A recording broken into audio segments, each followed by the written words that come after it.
Good morning, children. Today we will continue the chapter power sharing. Let us begin from page number 6. Let us call the first set of reasons prudential and the second moral. We are going to study the two sets of reasons in power sharing, prudential reasons of power sharing and moral reasons of power sharing. While prudential reasons stress that power sharing will bring out better outcomes, moral reasons emphasize the very act of power sharing as valuable. Now come to page forms of power sharing. The idea of power sharing has emerged in opposition to the notions of undivided political power. I am reading this again. The idea of power sharing has emerged in opposition to the notions of undivided political power.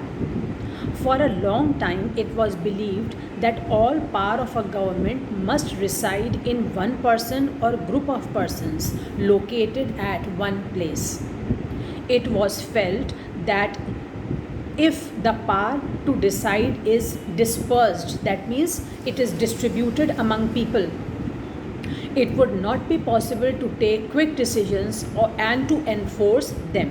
It means that earlier the power was concentrated in one hand, in one person or among a group of persons, because it was believed that if power is going to be distributed among many people, then it will not be possible to take quick decisions and to enforce them.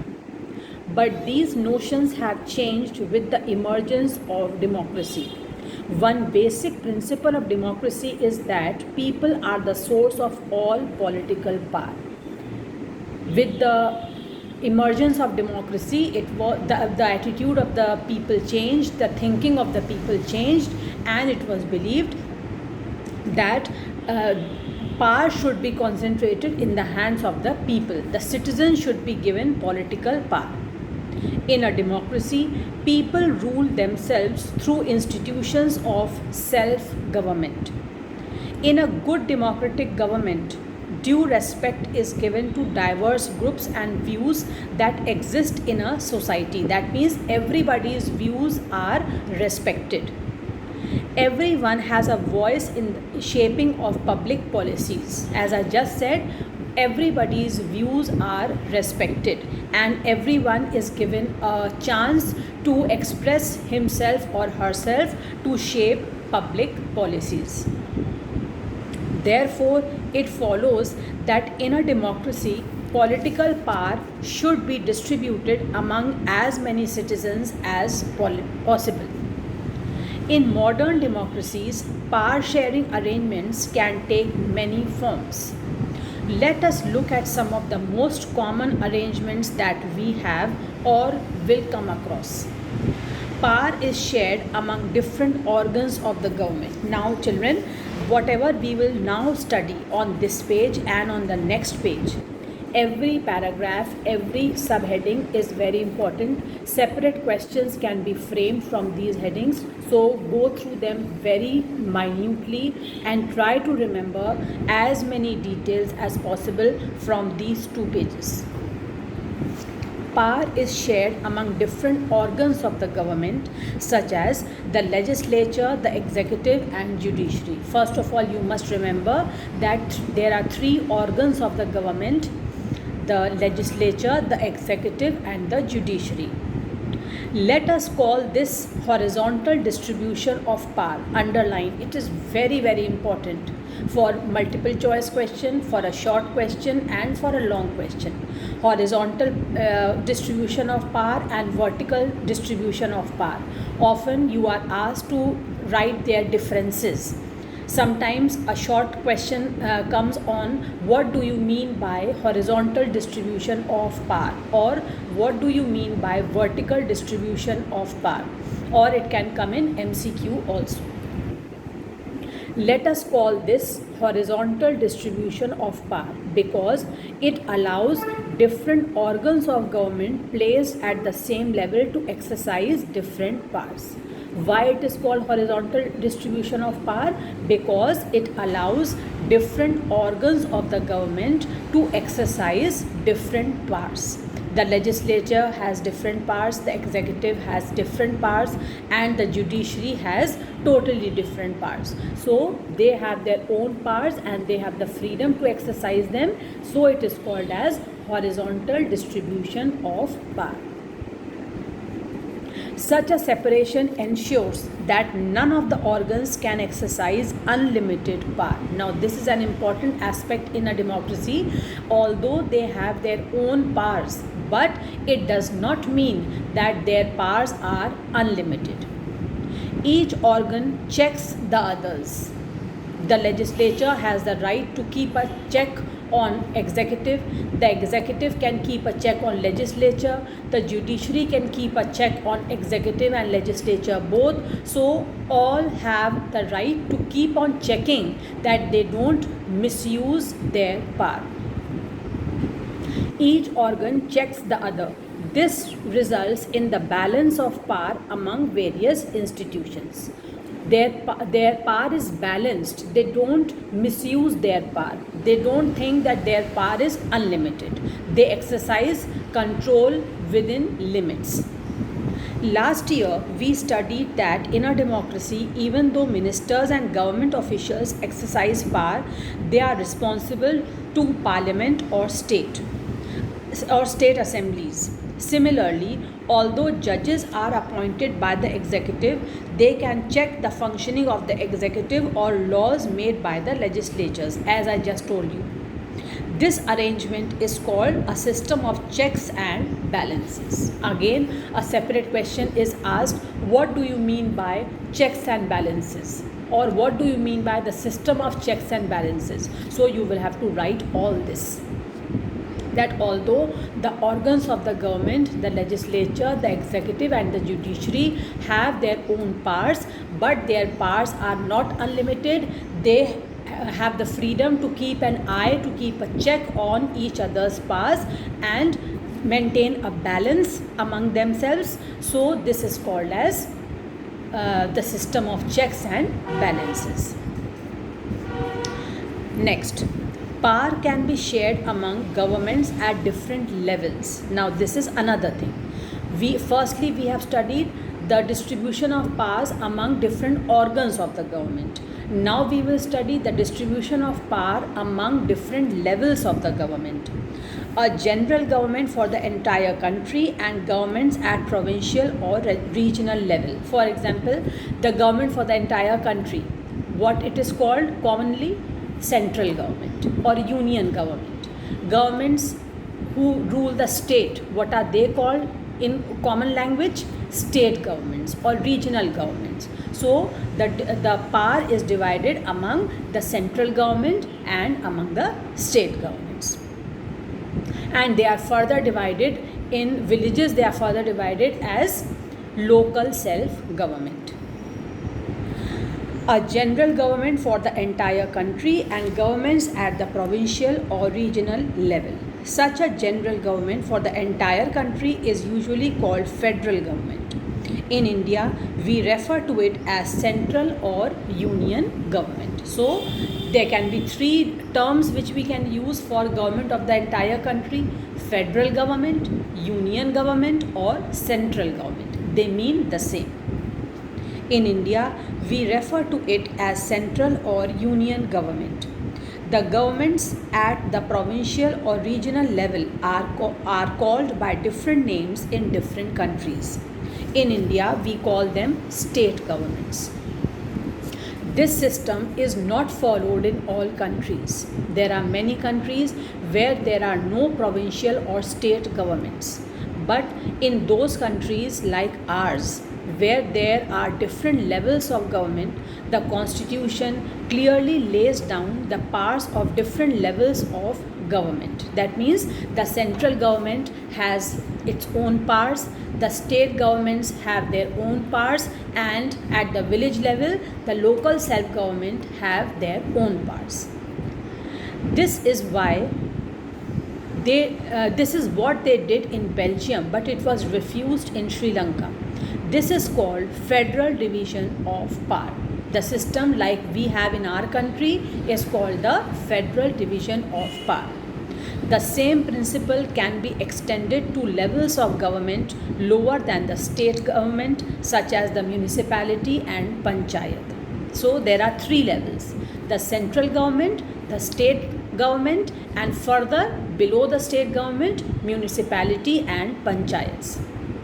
Let us call division of powers involving higher and lower levels of government vertical division of power. Very, very important. Remember, just now we have studied in the first point that when power is distributed among different organs of the government, it is called horizontal distribution of power. Second, we are reading when power is distributed among different levels of the government, it is called vertical distribution of power. Please remember this, it is very, very important.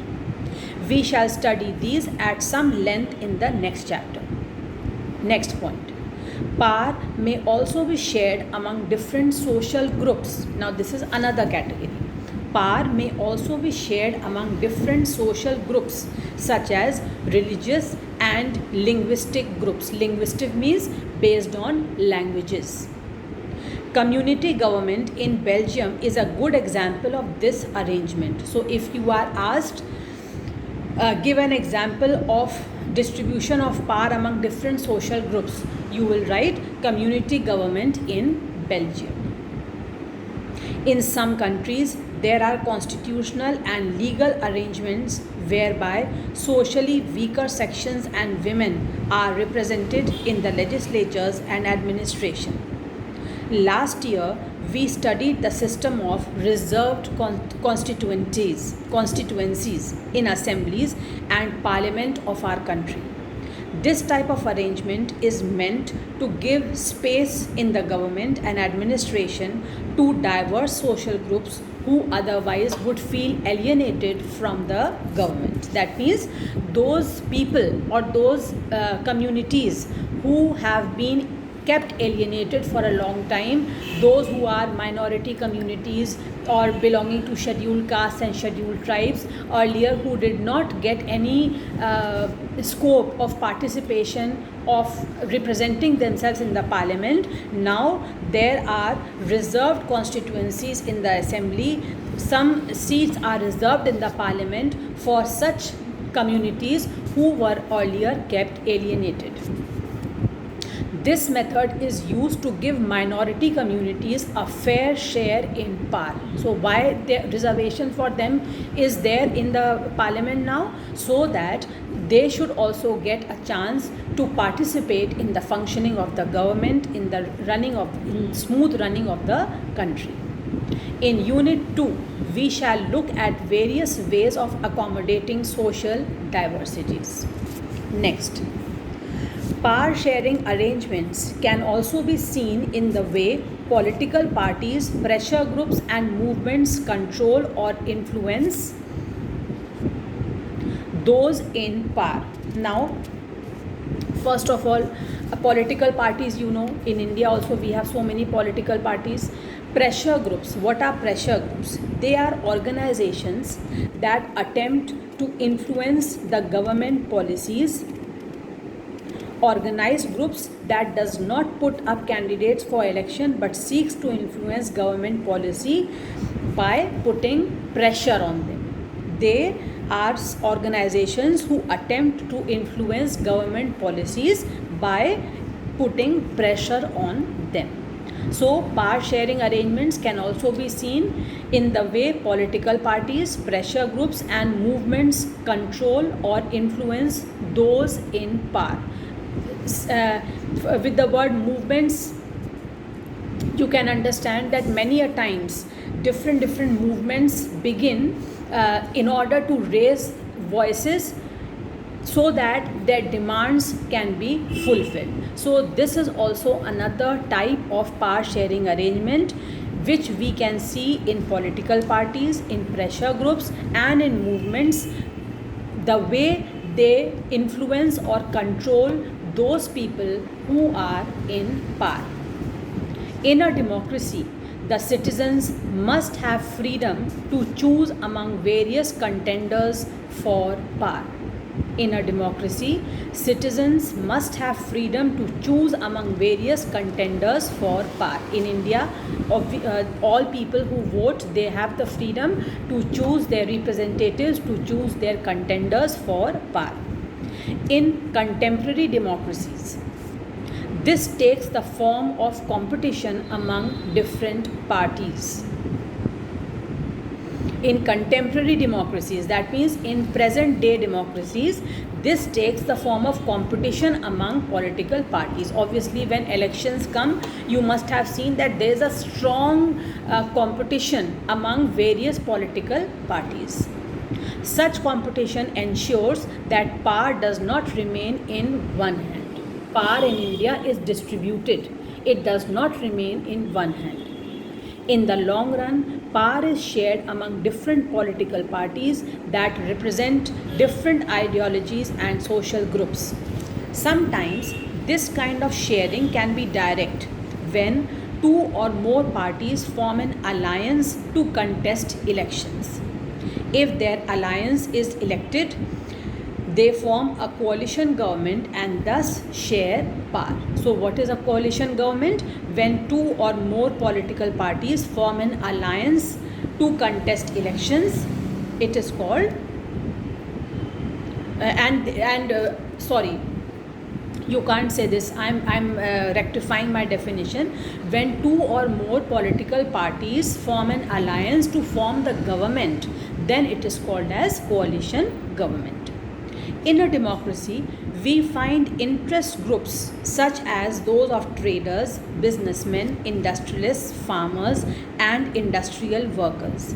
They also will have a share in the governmental power, either through participation in governmental committees or bringing influence on the decision making process. So it means that in a democracy, we can't say that power is restricted among a particular social group or two social groups. No, even social groups like traders, businessmen, industrialists, farmers, industrial workers, they also influence the decision making process in their own ways.